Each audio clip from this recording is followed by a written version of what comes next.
ख्वाई पुनबुं पुताराम Lok Sabha लोनना खुरुमजरी ngasi maruoy pausing miyam da pijari border fencing ki matang dengan khoi da leba khultara turki sip singna compensation lawroi amasung cooperation su piroi haduna laukthorle hoji makha taba pau pijari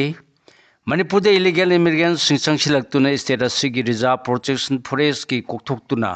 khunda silakle haiba khaktana tana me ahum lising ani kunga humdoi da ki satharliba la tamthiraba lal asida su yausilakuna terrorist ki thong sing chatharle haibadagi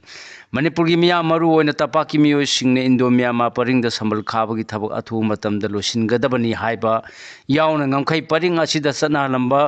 free movement regime FMR su lokthokadamni habi akan ba demand tawrukpadagi home ministry na FMR sanan ki dabaga loina na sambal khabagi thabak leptana satharlengegi cherak khai paring da leba tongan tongan ba kultara turki sipsing na punna khuyek ba serola ma media da thadortuna sambal khabagi thabak asigi damak makhoina compensation lawroi amasung cooperation su piroi habigi wafam phongdorakle MP Bimol Manipur Fire Service Life Board amasung rescue equipment sing khusinakre Lok Sabha in Manipur Parliamentary Constituency ki Congress MP Oriba Dr. Angomcha Bimola Kujamna ngasi Manipur Fire Department Live Board ama yauna loisang asina mi kanbagi thabakta sijinana ba mathau taba rescue equipment sing khusinakre hari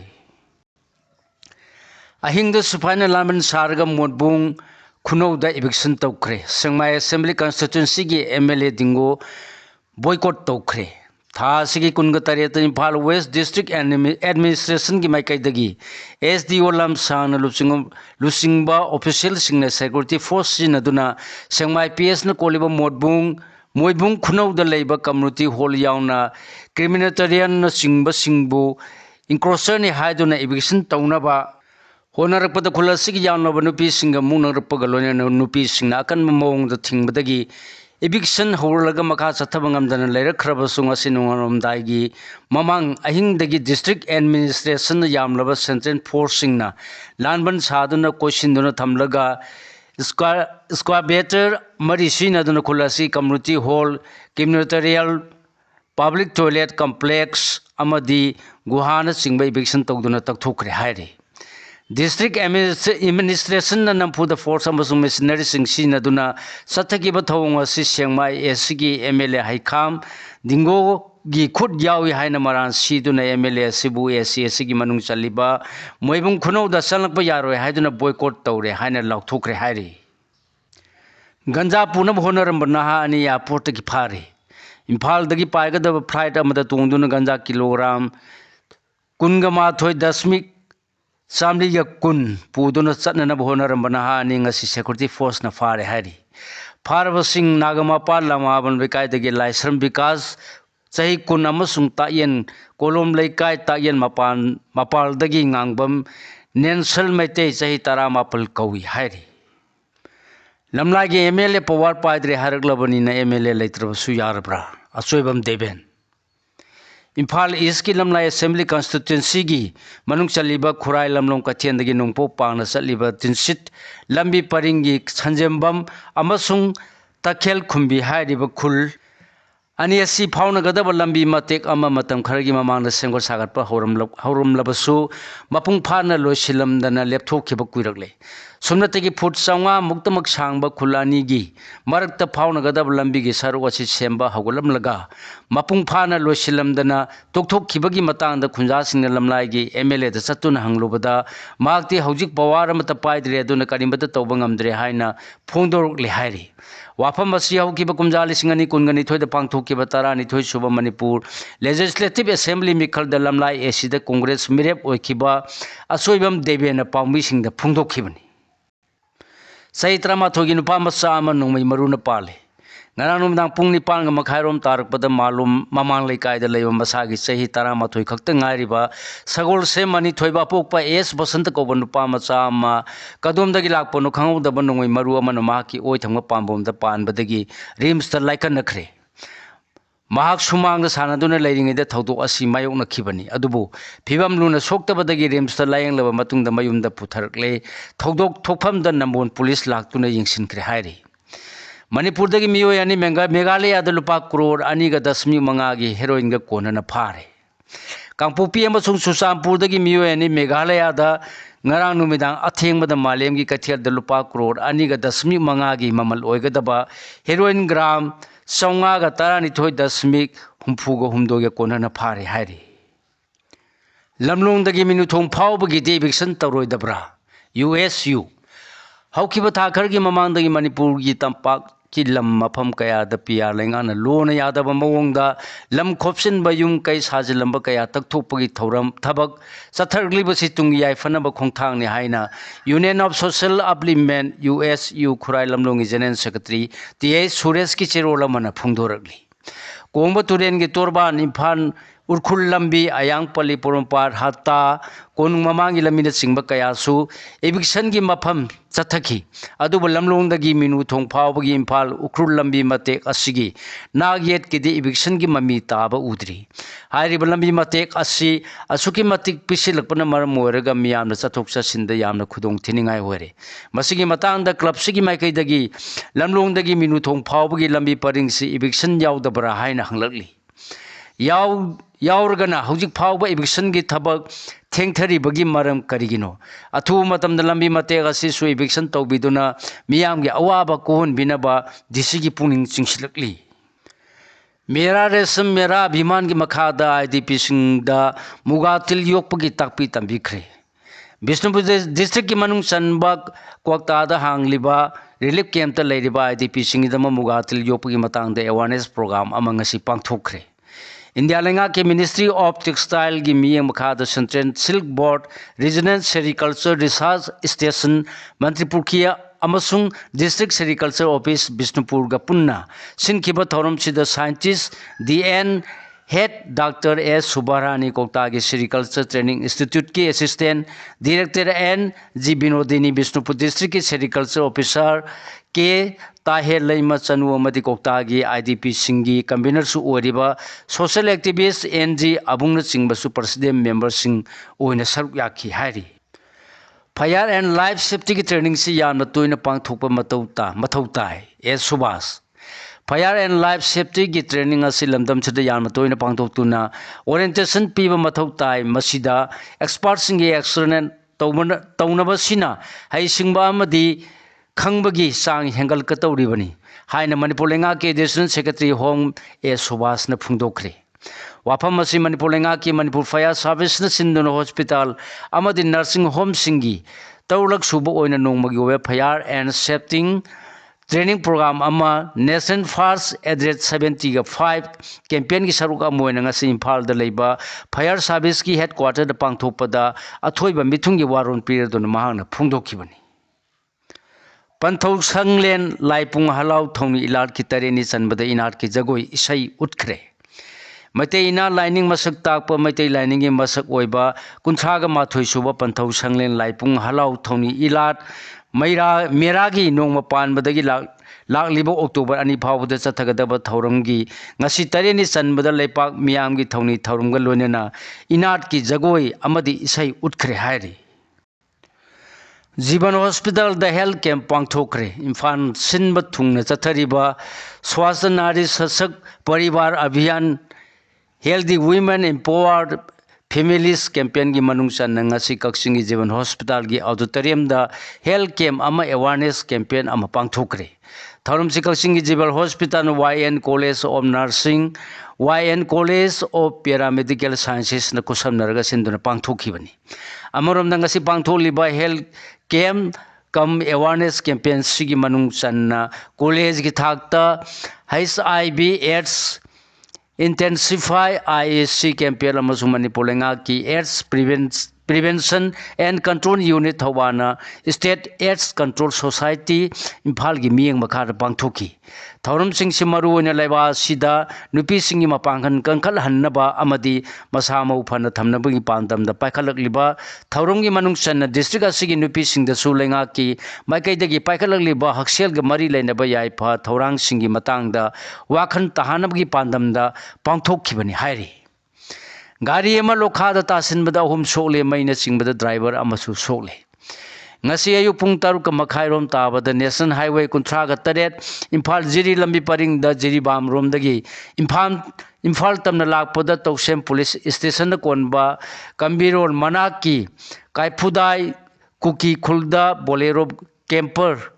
bolero kesper ama lokha da tasin bagi thaudokta mioi ahum soktuna manak nak jiri bam hospital da pukhatuna laikhanakre amorom da ngasi ayu pung 12 makhai rom tarabada National Highway kunthra tere ki kaimang area da jirban rom dagi imphal tamna truck mayam ama thorukpada lambi da sontha duna tinglamba electric t high speed line da thenglubadagi truck amagi driver maina singbadagi soktuna laikan nakre hari marak sidanga sinungthin Chusampur dagi singar tamna chatkhiba lambi sigi haimang dagi truck ama accident thokpadagi gari driver amadi handyman soktuna Chusampur district hospital da pukatuna laikan nakre Saliba thasigi angan masarukta chukhiba angan banongju na maram orduna imphal jiri lambi yauna stage gi maru oiba lambi singi phibam suksin bagi wakat kaya leiribani haki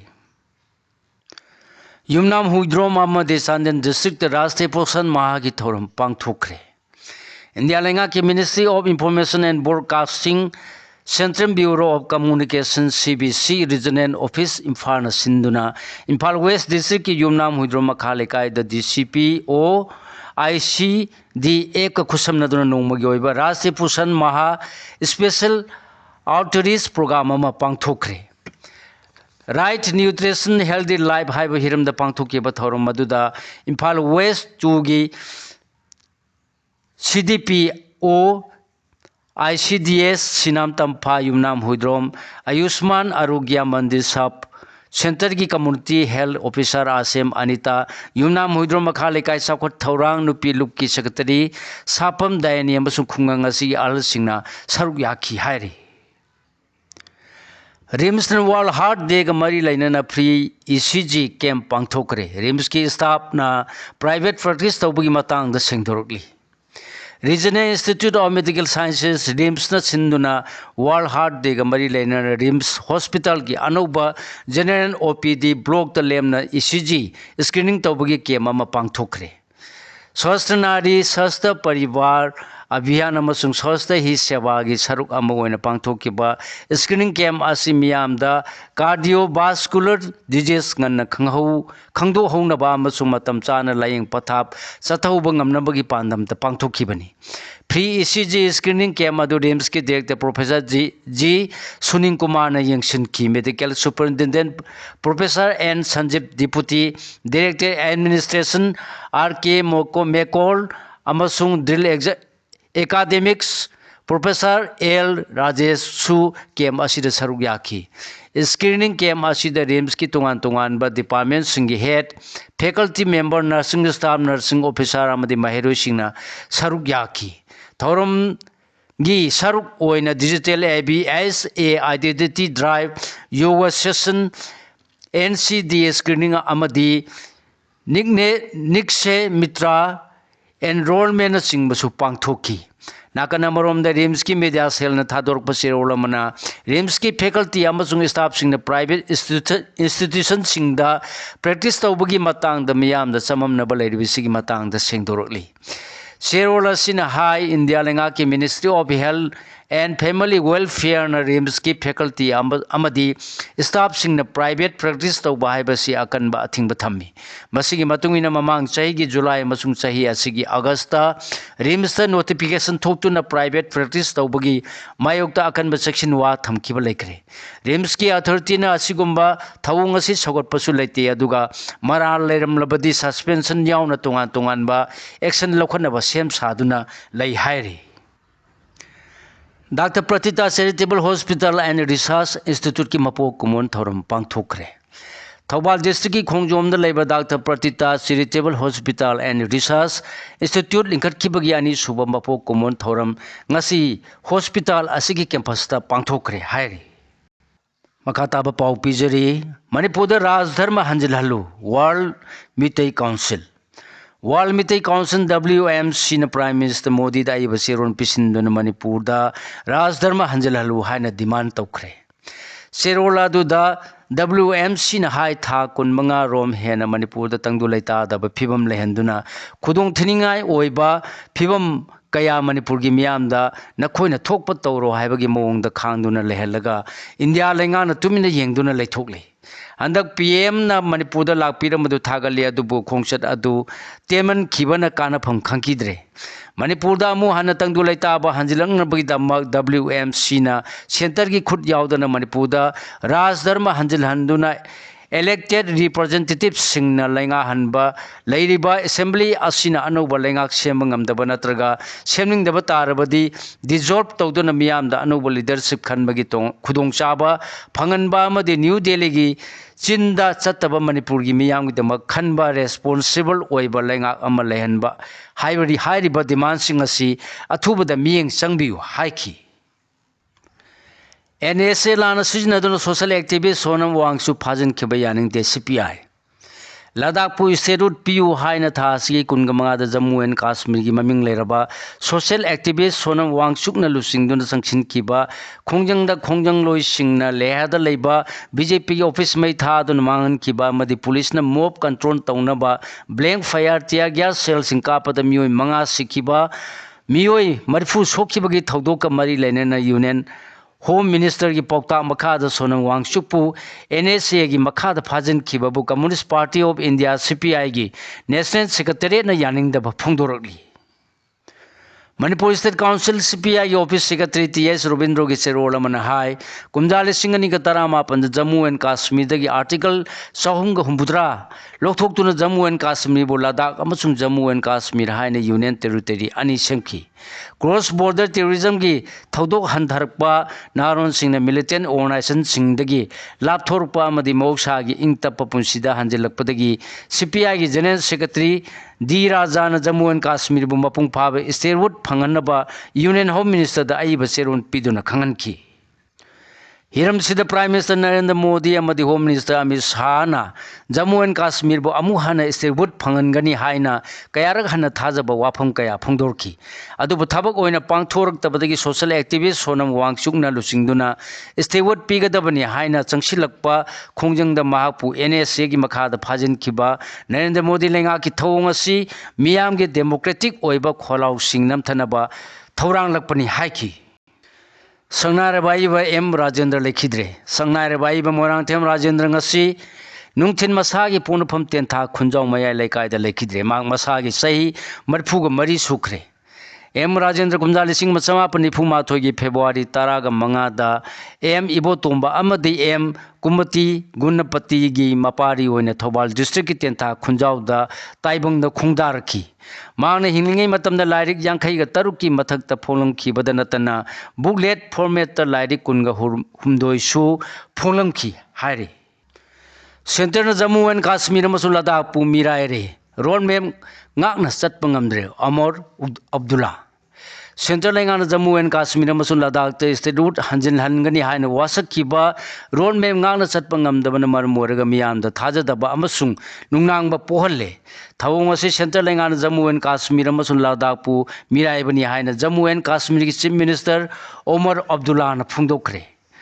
Omar Abdullah na hai Central Lengan Jammu and Kashmir amasung Ladakh ki miyam da wasakkiba road map asi phawba ngakna chatri amasung road map ta thamkiba thabak sing mapung phana paikhatpa leitri masine maram oiraga Central Lengan Ladakh amasung Jammu and Kashmir gi miyam da wasakkiba du miyam bu lana lamjingnabu oigani haibagi singnaba puknare Central Ladakh pu Hill Council Mikhal da saruk yahan ningbak kiba adu da Central Lengan 6th schedule pigani haina wasakibani adu Ladakh da 6th schedule piba haibasi matam du da miyamna wana thokani khankibadu ngasi de asengba oraktuna 6th schedule amasung statehood ki matang da misi mina phawba yaure Pakistan amasung China ga ngamkhai share tawriba Ladakh da Central Lengan 6th schedule pirakani haibagi thajaba leitre Matam mama da 6th schedule pigani haina wasakibadu Hill Council Mikhal da Ladakh pu saruk yahanabagi damakni haibasi ngasi de mayek sengle haiki BJP na Bihar ki Dhaka dagi Muslim voter listing mariphu rongi ming lokthokna honaki report Bihar ki is Samparan district leba Dhaka constituency gi electorate roll dagi Muslim voter listing marifu gi ming BJP na lauthong na ba hanjina jin hona kiai na reporters collective na thijin bada khangbang ngamle hairi Reporters Collective के report न फुंदोर खिबदा पाटना द लेबा बिहार की BJP unit की state headquarter दगी लमदमसी की चीफ इलेक्टोरल ऑफिसर सीईओ द आइबा चेरोल थारकतुना ढाका constituency द लेबा मुस्लिम लिसिंग मरिफु रोम असि इंडिया की सिटीजन सिंग नते हाइदुना क्लेम तौदुना वोटर सिंग असि की मिंग इलेक्टोरल रोल दगी लौथोखिनबा डिमांड तौरखि हाइरि रिपोर्ट मखाता फोंदोरपद मुस्लिम वोटर्स सिंगी मिंग कलथनब होनखिबसी ढाका कंस्टिट्यूंसी की बीजेपी की booth level agent BLA Dheeraj Kumar अहानबो होनरखिबनी धीराज कुमार असी ढाका कंस्टिट्यूंसी की बीजेपी की MLA पवन कुमार जसवाल की पर्सनल असिस्टेंट हाइरी करूर स्टाम्पीट FIR नेसिनबगी थौदो अदु एक्टर पॉलिटिशियन विजय द ताइनखरे तमिलनाडु की करूर एक्टर पॉलिटिशियन विजय की कैंपेन रैली द नेसिनबगी थौदोक थोक्तुना हौजिक फावद मियोय निफुगा माथोय सिगिबगी थौदो अदुगी मतंग द थांगलखिबा FIR न थौदो अदु एक्टर पॉलिटिशियन विजय न थेंगना लाकपदगी थोखिबने मसुंग कैंपेन रैली असी अयाबा यावदना पांगथोकपदगी थोखिबने हाइना ताइनरखरे FIR अदु द एक्टर पॉलिटिशियन विजय की करूर द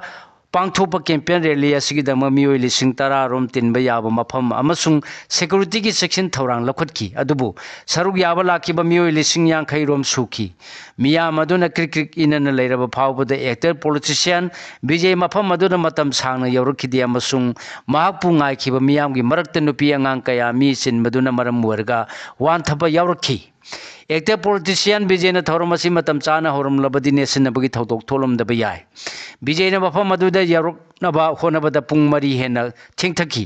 मसिन मरम वरगा पुंग मरी गी मथक्त लेप्तना ngairखिबा मियोसिंग अदु चोकथरखी एक्टर पॉलिटिशियन विजय मफम असिदा नकनबा ngमखैगी डिस्ट्रिक्ट बेलापदुम पलयमदा नुमिदांग वारम पुंग मरीगा मिनिट 45 ताबदा यौरखिबने अदुबु करूरदा चटकदब खोंगचत थिंथानदुना अथॉरिटी की परमिशन यावदना मफम अदुदा रोड शो पांगथोक्तुना लेखि हाइरि मखाताब पाव पिजरी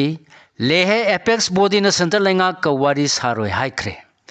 थासी की कुनग मरी द लेहे थोकीब वायोलेंस की थौदोक मियोय मरी सिखिबा अमसुंग मरफुद्रा हेन असोगपन नंखिबगी मतंग द जुडिशियल प्रोब डिमांड तौदुना सेंटर लेंगा कवारी सानब थौरांखिबदु लेहे एपेक्स बॉडी LAB न बॉयकॉट तौरे हाइन फुंदोखरे LAB न सेंटर लेंगा कवारी सानब लखोटकदब थबक थवोंगसिंग द सरुक यारोय हाइना फुंदोखिबसि लदाख द स्टेटहुड अमसुंग 6 शेड्यूल पियु हाइना मियाम न संगसिन खोंजंग लंदम मसिदा सरांग नंबर थोंदुना तंगदु लेता द फिवम द लेरिंगैदनी हौजिक सु लेया द कर्फ्यू थंबग लोनेना इंटरनेट सर्विस सस्पेंड तौदुना थमलिबनी हाइरि नक्सल माओइस्ट लालौबसिंग सेंटर लेंगा सिक्योरिटी फोर्स मखोगी मरक्ता सीजफायर तौनब वाफम हौदोरखिबदु union home minister Amit Shah नंगारांग याखिदबगा लोइनना नक्सल माओइस्ट खुलाई थादु सिक्योरिटी फोर्स नखोइद नोंगै मरु अमा फावबा कापलबलो हाइना फुंदोखरे मथंग चैगी मास फावबद सेंटर लेंगा लेबा सिदगी नक्सल माओइस्ट मरु फंगना मुथत खिगनी हाइखिब वाफम पलदुना अमित शाह हाइ लालौरबसिंग खुलाई थादोक्तुना चंगजरपद लेंगाना हराउबा मखोइबु हरा हराउ ओकनी खुलाई थादोक्तुना चंगजरपद मखोइद लेंगा की माइकैदगी अनौब पुंसी महिंग अमगिदमक रिहेबिलिटेशन अमसुंग अतोप खुदोंचाबा कया फंगनगनी मसिदा नतना सिक्योरिटी फोर्ससिंगना मखोइद नोंगै मरु अमा फावबा काबलोय हाइना हाइखि हौजिक सानबगी पाव अमुक पिजरी सरिसराट फेडरेशन ऑफ इंडिया की मियं मखाद Saritsarat martial arts association Assam युम्बू ओरगा शिवसागर लेबा सिंगाद्वार मणिपुरी कम्युनिटी हॉल दंगरांदगी हौदोखिबा अनेक सुब national senior Saritsarat federation cup 2025 की ngasi nini chanba numit phawda manipur nang gold taruk silver ama punna medal 8 phanglaga mangjin thana chatpangamli Senior Men's National Coaching Camp the Yawada Hockey Sanaro Contra Humdoi Maming Lautokre. Sports Authority of India Sai Center Bangalore the Pangtoka the Senior Men's National Coaching Camp the Saru Yaga the Sanori Contra Humdogi Maming Nasi Hockey Indiana Lautokre. Maitai Nongsa Thangta Hairona gold medal Nepal yauna punna medal tara humdoi phanglaga team champion oikre. Huyen Lalong Thangta Association Manipur gi miyang makha da Maitai Nongsa Thangta Hairona sinduna sathar kiba kunthraga marirak suba state junior Thangta championship ngasi losin kibaga loinana yumbu oikiba Maitai Nongsa Thangta gold medal Nepal silver medal mari bronze medal ama punna medal tara humdoi phanglaga team champion oiba ngamkhre hairi. Siga loinana lojare ngasi phongba huyelam pau sai dagi khomjin jaba maroi pau sing khwai nang punau pu amuka na khurumjari.